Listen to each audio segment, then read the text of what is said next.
গোলকগঞ্জত পঞ্চায়তে বিজেপিৰ সাংগঠনিক সভা লক্ষ্য পঞ্চায়ত নিৰ্বাচন গোলকগঞ্জ সমষ্টিৰ অন্তৰ্গত গোলকগঞ্জ মণ্ডলৰ সভাপতি গোবিন্দ অধিকাৰীৰ নেতৃত্বত এই সভাৰ মুখ্য অতিথি প্ৰাক্তন বিধায়ক অশ্বনী ৰায় চৰকাৰ বিচন্দয় মণ্ডলীত গোলকগঞ্জ মডেল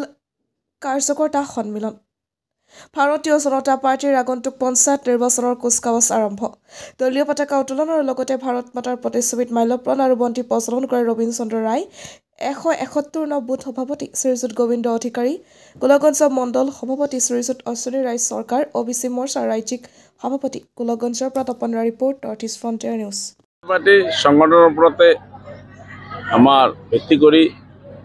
ৰণনীতি প্ৰস্তুত কৰে ইতিমধ্যে আমাৰ সাংগঠনিক কাম চলি আছে আমি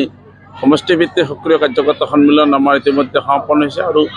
ইতিমধ্যে আমাৰ গোলকগঞ্জ সমষ্টিৰ 22টা জিপিৰ ভিতৰত আমি প্ৰায় 18টা জিপিৰ কাৰ্যকৰ্তা সন্মিলন সমাপ্ত কৰিছোঁ জিপি ৱাইজ গতিকে এইখিনি আমাৰ ভাৰতীয় জনতা পাৰ্টিৰ সাংগঠনিক আমাৰ নিৰ্দেশনাৰ ভিতৰত পৰে গতিকে আৰু যি উৎসাহ দেখা পাইছোঁ আগন্তুক দিনত আমাৰ প্ৰতিখন পঞ্চায়ত প্ৰতিখন ৱাৰ্ডত যদিও আমাৰ দলীয় চেম্বল নাথাকে কিন্তু বিভিন্ন সমাজৰ বিভিন্ন ক্ষেত্ৰত থকা মানুহ আমাৰ ওলাই আহিছে গতিকে এইবাৰ ভাৰতীয় জনতা পাৰ্টিৰ পক্ষে আমাৰ পঞ্চায়ত নিৰ্বাচনত আমি ফলাফল লাভ কৰিম